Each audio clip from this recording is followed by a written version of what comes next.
There's a small peach and beige building under construction on North Valley Drive. It doesn't look like much now, but it will be transformed into a dual-language charter school.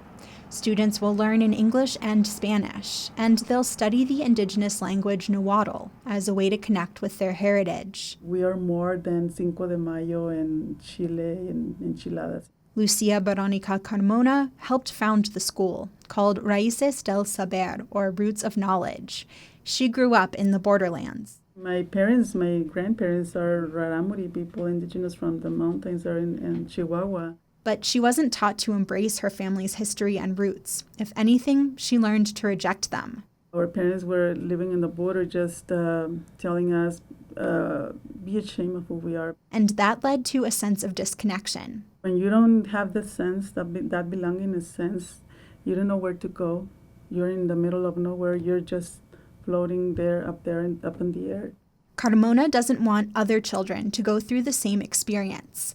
That's why she jumped at the chance to start, as the brochure puts it, a bilingual, biliterate, culturally responsive school. The ideas are exciting, and they're very much what our current population of students really needs in order to be challenged, and in order for us to join the rest of the world in being at least bilingual, if not multilingual, like most of the world is. Emma Armendariz chairs the school's board.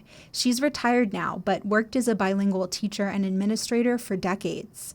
She explains the school will follow what's known as the 90-10 model. Students won't simply take one block of Spanish the way they would in art or science class.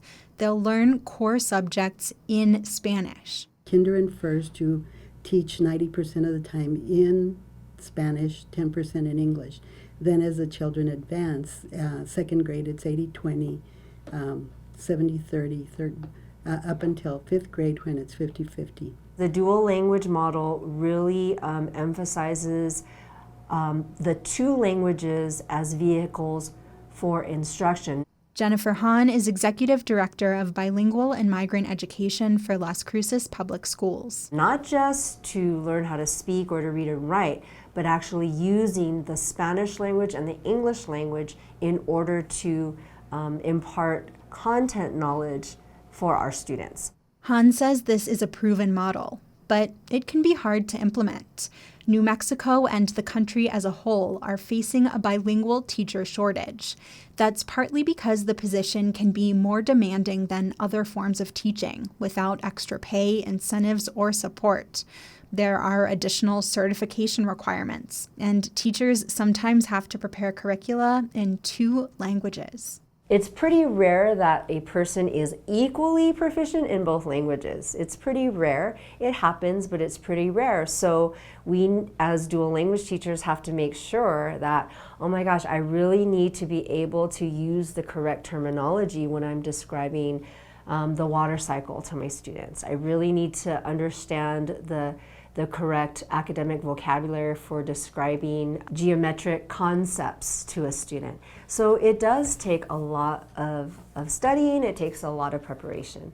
The district is trying to provide some incentives for bilingual teachers, like a $1,500 stipend. It really isn't that much when you think about, you know, the work that goes into to being a bilingual teacher, but it's something, it's a start. And it's partnering with New Mexico State University to provide tuition reimbursement for students who want to pursue bilingual education. Hahn hopes the district can help elevate Spanish. There is almost a reluctance to put front and center the Spanish language, which is ironic because we are just steps away from the border with Mexico. And this used to be Mexico, and most of our citizens are of Mexican descent. But I think the effects of historical trauma, of colonialism, of annexation of this area has kind of marginalized the Spanish language in a way that shouldn't be. But I really do feel there's a resurgence of the pride in the Spanish language that we as a school district can really enhance and perpetuate and spread. The founders of Raíces del Saber also hope to elevate indigenous language and culture. They'll introduce Nahuatl as an enrichment language. Founder Lucia Veronica Carmona says Nahuatl can expand children's understanding of language as a whole. Every indigenous language, they define concepts instead of objects or name things. Take the word Xinachtli, she says. It describes the moment a seed germinates, reaching its bursting and in-between point.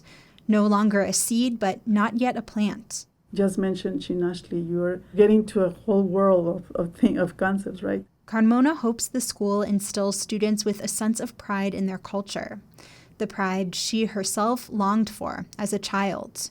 For KRWG Public Media, I'm Mallory Falk.